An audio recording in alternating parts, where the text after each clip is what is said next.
தஞ்சம் புக நான் ஏங்குகின்றேன், உடலும் உள்ளமும் ஆடினேன். வானக அணிகளின் ஆண்டவரே, உமது இல்லம் அருமையானது.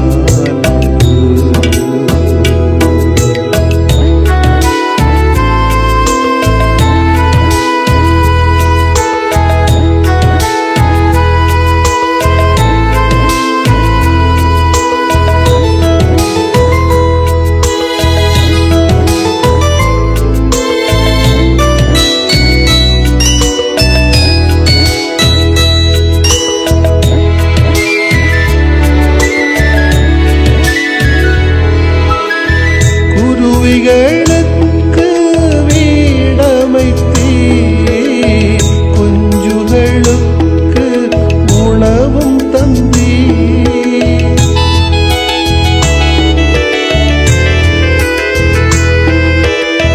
குருவிகளுக்கு வீடமைத்தீர், குஞ்சுகளுக்கு உணவும் தந்தீர். குறைவில்லா அருளை தினம் பெறுவோம், குறைவில்லா அருளை தினம் பெறுவோம். குன்றின் தீபமாய் உயர்ந்திருப்ப, குன்றின் தீபமாய் உயர்ந்திருப்ப. வானக அணிகளின் ஆண்டவரே, உமது இல்லம் அருமையானது.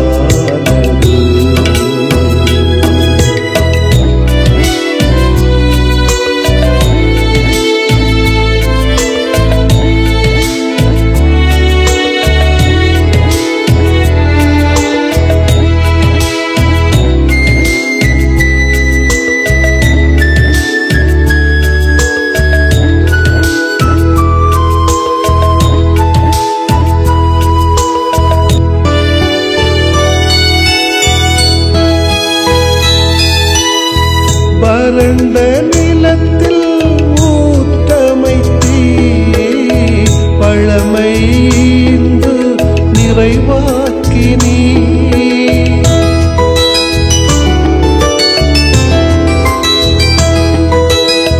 வறண்ட நிலத்தில் ஊற்றமைத்தீர், பழமைந்து நிறைவாக்கினீர். வலிமை தந்து வாழ வைத்தீர், வலிமை தந்து வாழ வைத்தீர். வழிமரபில் வழி நடத்துகின்றீர், வழிமரபில் வழி நடத்துகின்றீர்.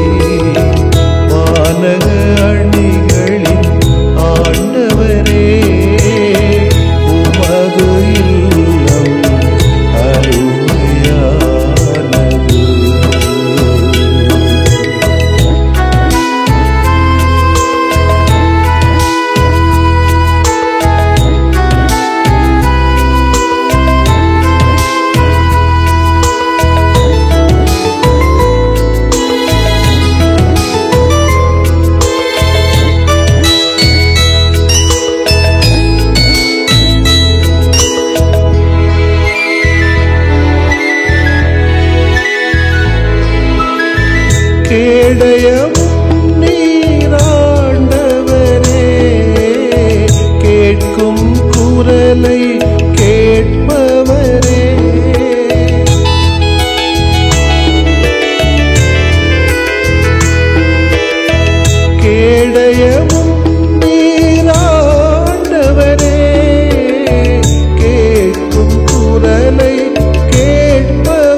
மத்தேயு எழுதிய நற்செய்தி அலகு 13 இறை சொற்றொடர்கள் 1 முதல் 9 முடிய. அக்காலத்தில் இயேசு வீட்டிற்கு வெளியே சென்று கடலோரத்தில் அமர்ந்தார். மக்கள் பெருந்திரளாய் அவரிடம் ஒன்று கூடி வந்தனர்.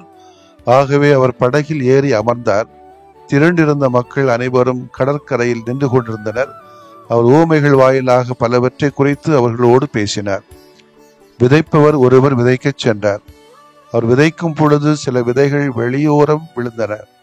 பறவைகள் வந்து அவற்றை விழுங்கி விட்டன. வேறு சில விதைகள் மிகுதியாக மண்ணில்லா பாறை பகுதிகளில் விழுந்தன. அங்கே மண் ஆழமாக இல்லாததால் அவை விரைவில் முளைத்தன. ஆனால் கதிரவன் மேலே எழ அவை காய்ந்து வேறில்லாமையால் கருகி போயின. மற்றும் சில விதைகள் முட்செடிகளின் இடையே விழுந்தன. முட்செடிகள் வளர்ந்து அவற்றை நெருக்கிவிட்டன. ஆனால் இன்னும் சில விதைகள் நல்ல நிலத்தில் விழுந்தன. அவற்றுள் சில 100 மடங்காகவும் சில 60 மடங்காகவும் சில 30 மடங்காகவும் விளைச்சலை கொடுத்தன. கேட்க செவியுள்ளோர் கேட்கட்டும் என்றார். ஆண்டவரின் அருள்வாக்கு. இறைவா உமக்கு நன்றி. அன்புக்கினியவர்களே, இறை வார்த்தை நம்முடைய மனதுக்குள்ளே அடிமனதுக்குள்ளே தெளிவாக இல்லை என்று சொன்னால் அது நம்முடைய வாய் வழியாகவும் கை வழியாகவும் வாழ் வழியாகவும் வெளியே வராது. ஏதோ மனதிலே மட்டும் மனப்பாடம் பண்ணிவிட்டு நான் கிறிஸ்தவன் அல்ல கிறிஸ்தவள் என்று சொல்லிவிட்டால் இறை வார்த்தை மிகவும் பயனுள்ளதாக நம்முடைய வாழ்க்கையிலே மாறாது. இறை வார்த்தையை வாசிப்பதும் யோசிப்பதும் உள்வாங்குவதும் அது வெளிப்படுத்துவதும் அதனை முதலிலே நம்புவதை பொறுத்து இருக்கும். அது எந்த அளவுக்கு நம்முடைய மனங்களுக்குள்ளே அனுபவத்துக்குள்ளே சென்று விடுகிறது அதை பொறுத்துதான் அதை வெளிப்படுத்த முடியும் என்பது என்னுடைய மேலான ஒரு அறிவுரையாக அனுபவமாக எனக்கு இருக்கிறது. இன்றைய நற்செய்தி பகுதியில் வருகிற விதைப்பவர் உவமை பாலஸ்தீன பகுதியிலே வாழ்ந்த அனைத்து மக்களுக்கும் தெரிந்த ஒரு பின்னணியை கொண்டதாகத்தான் இருக்கிறது. பொதுவாக பாலஸ்தீனத்திலே விதைகளை விவசாயிகள் 2 விதமாக விதைப்பார்கள். நிலத்தில் இறங்கி விதைகளை தூவுவது முதல் முறை. ஆனால் சற்று சோம்பேறித்தனமாக என்றால் அது ஒரு கழுதையின் மீது விதைப்பையை வைத்து 2 பக்கங்களிலும் சிறிய துளையிட்டு கழுதையை நிலம் முழுவதும் நடக்கச் செய்வது. இது 2வது முறை. ஆனால் 2வது முறை வெக அரிதாகத்தான் இருந்தது. இயேசுவின் இந்த போதனை 2 அடித்தளத்தை உள்ளடக்கியது. முதலாவது, இறைவார்த்தையை கேட்கின்றவர்களுக்கு இறைவார்த்தையை கேட்பவர்கள் கடைபிடிக்க வேண்டியவை எவை என்பது பற்றியதாகும். இறைவார்த்தை நமக்கு தரப்படுவது மிகப்பெரிய கொடையாகும். அது கிடைப்பதற்கு அரிய பொக்கிஷமானதாக இருக்கும். அதை நாம் கேட்டு உணர்ந்து அல்லது வாசித்து உணர்ந்து நமது வாழ்வாக்க வேண்டும். இல்லை என்று சொன்னால் மனப்பாடம் பண்ணி முதல் பரிசு வாங்குவதிலே அந்த முதல் பரிசு வாங்குவதிலே மறைக்கல்வி தளங்களிலே சண்டை போடுவதும் உண்டு. அதை தவிர்த்து கொண்டால் நலமாக இருக்கும் என்று நான் நினைக்கிறேன். 2வது, இறைவார்த்தையை போதிக்கின்றவர்களுக்கு உள்ளதாகும். இறைவார்த்தையை போதிப்பதும் சாதாரண எளிய பணி அல்ல. அது ஒரு துணிச்சலான ஒரு பணி. அது ஒரு கொடையாக இருந்தாலும் மிகப்பெரிய பொறுப்பாகும். அந்த பொறுப்பை செயல்படுத்துவதற்கு நல்ல முறையில் நம்மை பக்குவப்படுத்தி கொள்ள வேண்டும். நமக்கே நம்பிக்கை இல்லை, நமக்கே பக்குவம் இல்லை, நமக்கே அது செய்வதற்கு திராணி இல்லை என்று சொன்னால் எப்படி போதிக்க முடியும்? எனவே அதை பற்றி உள்ள தெளிவு நமக்கு வேண்டும். துணிச்சல் ஆட்டோமேட்டிக்காக வரும். அப்படின்னு தான் அந்த இறை வார்த்தைக்காக நம்மை நாம் அர்ப்பணிக்கவும் முடியும். இன்றைய நாட்களில் இறை வார்த்தையை நமக்கு பல வடிவங்களிலே பல நிகழ்வுகளிலே தரப்படுகிறது. தினமும் வாசிக்கிறோம், வாசித்து ஜெபம் செய்கிறோம், நிறைய யூடியூப்பில் கேட்குறோம், நிறைய கோயில்களில் கேட்குறோம், நிறைய பயிற்சிகள் வைக்கிறாங்க, விளக்கங்கள் கொடுக்குறாங்க, ஒர்க் ஷாப்புகள் நடத்துகிறாங்க, நீண்ட மணி நேரங்கள் பிரசங்கம் நடத்துகிறாங்க. இறை வார்த்தையை மையப்படுத்தி தான் பல வடிவங்களிலே பல நிகழ்வுகளிலே தரப்படுகிறது. திருவிழாக்களில் 10 நாட்களும் பல பல பொருட்களிலே தலைப்புகளிலே சிந்தனைகளிலே அருள் தந்தையர்கள் பங்கிற்கு வரவழைக்கப்பட்டு பல இறை சிந்தனைகள் தரப்படுகிறது. திருவிழா முடிஞ்சா எல்லாம் மறந்து போகும், அது வேற விஷயம். ஆண்டுதோறும் தவக்காலங்களிலே தியானங்கள் நடத்தப்படுகிறது. பல இடங்களுக்கு போய் தியானம் பண்றோம், ஊர்களில் தியானம் நடக்கிறது. ஆனா எந்த அளவுக்கு தியானங்கள் இது நடக்குதோ அந்த அளவுக்கு சண்டை குழிட்டு தான் இருக்கு, குறைஞ்ச பாடு இல்லை. அது குடும்பத்திலையும் சரி, நம்முடைய சமூகத்திலையும் சரி. தப்பா நினைக்க கூடாது. நிறைய இந்த விவிலியங்களை கொண்டு கையிலையும் இடுப்பிலையும் சுமந்துட்டு மண்டையிலையும் சுமந்துட்டு போறவங்க நிறைய பேரை பார்த்துருக்கிறேன். முகத்துல அருளே இருக்காது. அதை பார்த்தாலே நமக்கு நம்ம செத்துடலாம் போல தோணும், அப்படி இருக்கும். இறை வார்த்தையை கொண்டு போறவங்க, வாசிக்கிறவங்க, செய்யறவங்களுக்கு ஏன் முகத்துல இப்படி ஒரு தோற்றம்? ஒரு நம்பிக்கை கொடுக்க வேண்டாமா? பார்க்கிற மனிதர்களுக்கு, பேசுகிற மனிதர்களுக்கு ஒரு நம்பிக்கை கொடுக்கிற செய்தியை கொடுக்க வேண்டாமா? அவநம்பிக்கையான முகங்களை வைத்துக்கொண்டே நடக்கிறோம். இறைவார்த்தை அப்படி இல்லையே, இறைவார்த்தை அப்படி சொல்லலையே, இறைவார்த்தை அப்படி போதிக்கவும் நடக்கவும் சொல்லலையே. கடவுள் மீது நம்பிக்கை உண்டுன்னா, இறைவார்த்தை மீது நம்பிக்கை உண்டுன்னா, அதை வாசிக்கிறவங்க, யோசிக்கிறவங்க, ஜெபம் செய்யறவங்க அடுத்தவங்களை பார்க்கும்போதும் கூட நம்பிக்கையை தான் கூட்டணும். அவநம்பிக்கையா இருக்கக்கூடாது, சபிக்கவும் கூடாது. சாபம் போடுறான் இன்னைக்கு.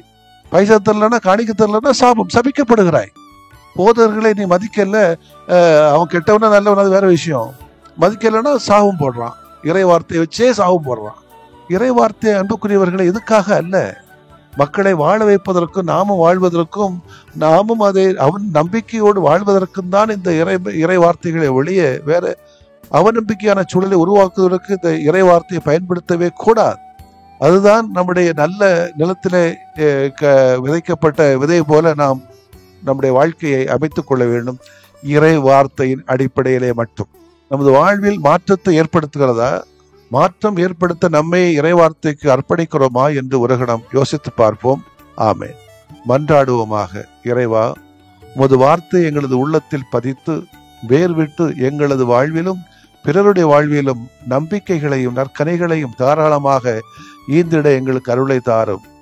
ஆண்டவரே, எங்கள் வாய் உமது நீதியையும் மீட்பையும் இறை வல்லமையான இறை வார்த்தைகளையும் எடுத்துரைக்கட்டும். ஆமென்.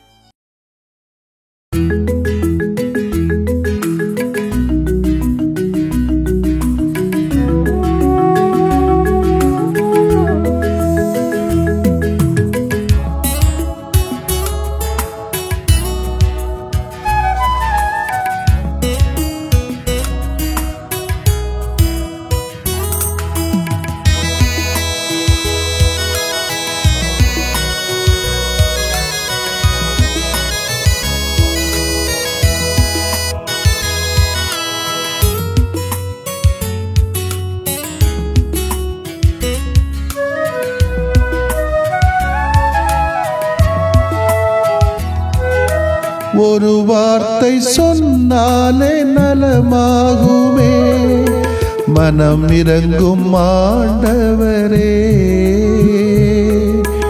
உமது அருள் வரம் வேண்டினோ, உம் புகழ் நிதம் பாடவே.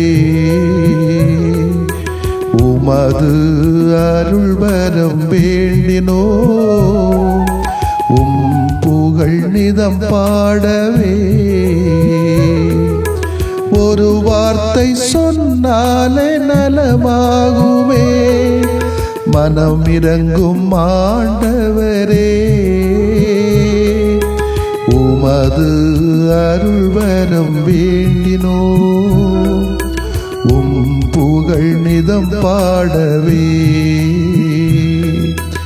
உமது அருள் வரம் வேண்டினோ, உம் புகழ் நிதம் பாடவே.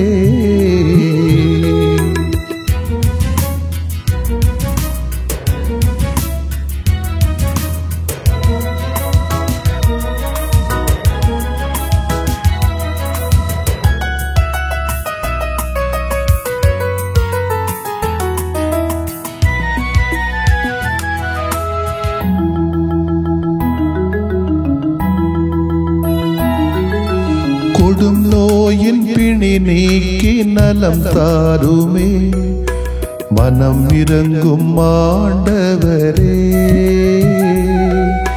கடன் தொல்லை சுமை நீக்கி உடன் வாருமே, மனம் இறங்கும் ஆண்டவரே. கொடும் நோயின் பிணி நீக்கி நலம் தாருமே, மனம் இறங்கும் ஆண்டவரே. கடன் தொல்லை சுமை நீக்கி உடன் வாருமே, மனம் இறங்கும் ஆண்டவரே. உறவிழந்து போனாலும் மனம் சோர்ந்து போனாலும், உறவிழந்து போனாலும் மனம் சோர்ந்து போனாலும், உடனிருந்து பலம் தாருமே. மனம் இறங்கும் மனம் இறங்கும் மனம் இறங்கும் ஆண்டவரே. ஒரு வார்த்தை சொன்னாலே நலமாகுமே. மனம் இறங்கும் ஆண்டவரே. உமது அருள்வரம் வேண்டினோ, உம் புகழ் நிதம் பாடவே. உமது அருள்வரம் வேண்டினோ, உம் புகழ் நிதம் பாடவே.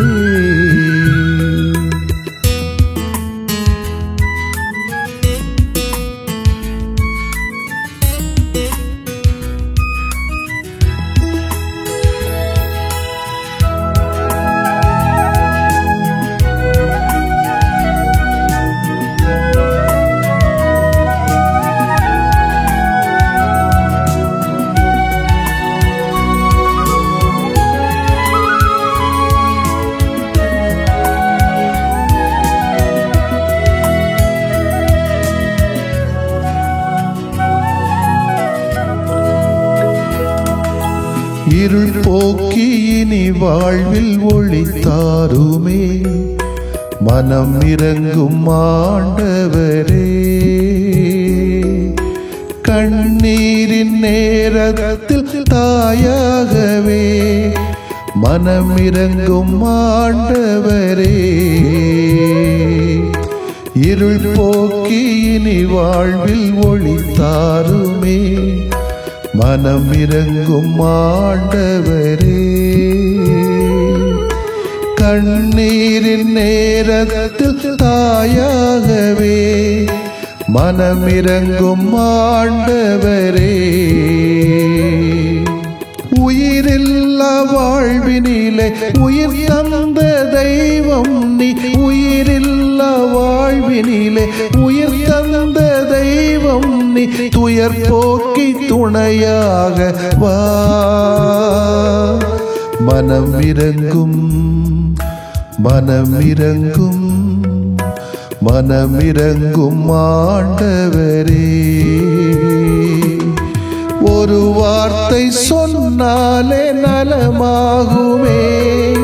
மனம் இறங்கும் ஆண்டவரே. உமது அருள்வரம் வேண்டினோ, உம் புகழ் நிதம் பாடவே. உமது அருள்வரம் வேண்டினோ, உம் புகழ் நிதம் பாடவே.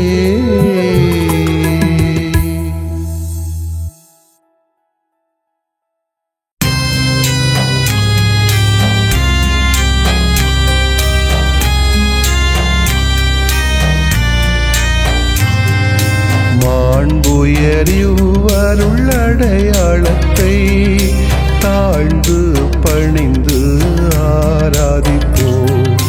பழைய நியம முறைகள் அனைத்தும் இனி மறைந்து முடிவு பெறுக. புதிய நியம முறைகள் வருக. புலன்களாலே மனிதன் இதனை அறிய இயலா. குறைகள் நீக்க நம்பிக்கையின் உதவி பெறுக.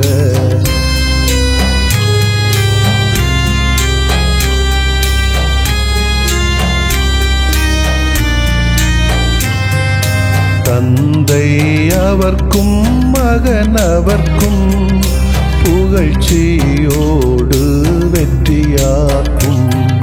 மீட்பின் பெருமை மாட்சிமையோடு வலிமை வாழ்த்து யாவுமாக. இருவரிடமாய் வருகின்றவராம் தூய ஆவி யானவர்க்கும் அளவில்லாத சமப்புகழ்ச்சி என்றுமே உண்டாகுக. ஆமென்.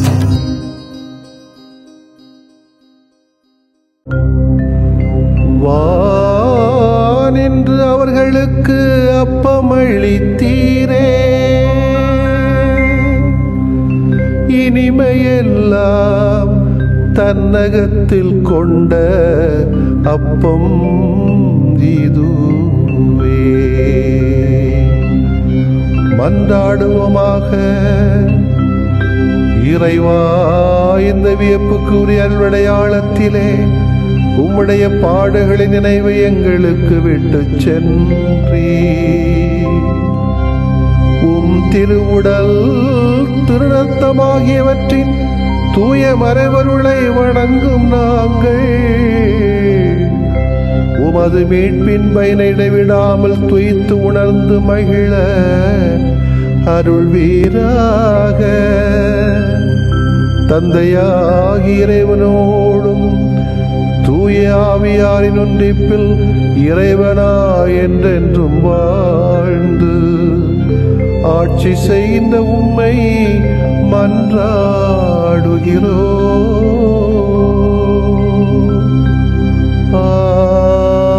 ஆமென்.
அழகின் அழகே அருளின் உருவே லூர்து தாயே, கிழக்காட்டு விளையின் பிடிவும் நீரே கீதம் தந்தாயே. அழகின் அழகே அருளின் உருவே லூர்து தாயே, கிழக்காட்டு விளையின் பிடிவும் நீரே கீதம் தந்தாயே. பாசதீபம் பாதம் ஏற்றிவும் பரிவை வேண்டிடவே, பாதுகாவல் நீரையாகி பாதை காட்டும் தாயே. பாசதீபம் பாதம் ஏற்றி உம் பரிவை வேண்டிடவே, பாதுகாவல் நீரையாகி பாதை காட்டும் தாயே. அழகின் அழகே அருளின் உருவே லூர்து தாயே, கிழக்காட்டு விளையின் பிடிவும் நீரே கீதம் தந்தாயே.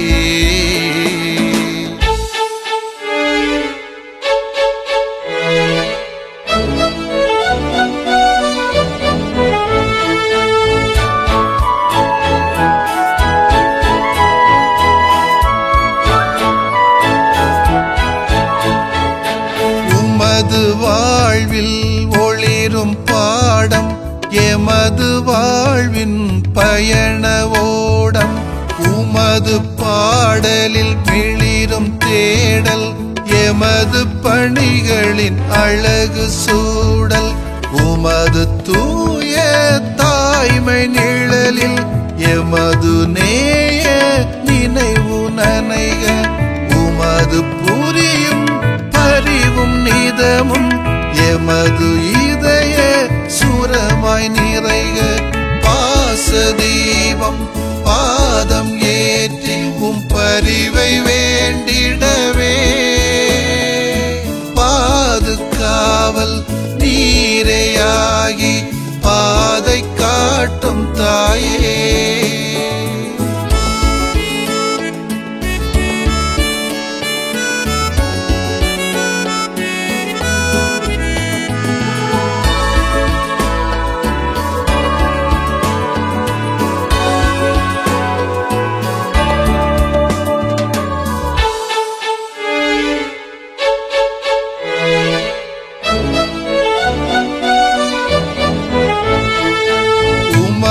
குடும்ப மொழியின் உறவு எமது குடும்ப உயர்வின் சிறகு எமது உதவும் குணத்தின் உறுதி எமது உயிரை சுமக்கும் குருதி உமது ஆமென்னும் அர்ப்பண சொல்லில் எமது ஆயுள் முழுதும் வாழ்க உமது கனவும் கனிவின் மனமும் எமது பங்கின் சுவாசமாக பாசதீபம் பாதம் ஏற்றி பரிவை வேண்டிடவே பாதுகாவல் நீரையாகி பாதை காட்டும் தாயே. அழகின் அழகே அருளின் உருவே லூர்து தாயே கிழக்காட்டு விளையின் விடிவும் நீரே கீதம் தந்தாயே. அழகின் அழகே அருளின் உருவே லூர்து தாயே கிழக்காட்டு விளையின் விடிவும் நீரே கீதம் தந்தாயே. பாசதீபம் பாதம் ஏற்றிவும் பரிவை வேண்டிடவே பாதுகாவல் நீரையாகி பாதை காட்டும் தாயே. பாசதீபம் பாதம் ஏற்றி பரிவை வேண்டிடவே பாதுகாவல் நீரையாகி பாதை காட்டும் தாயே. அழகின் அழகே அருளின் உருவே லூர்து தாயே கிழக்காட்டு விளையின் விடிவும் நீரே கீதம் தந்தாயே.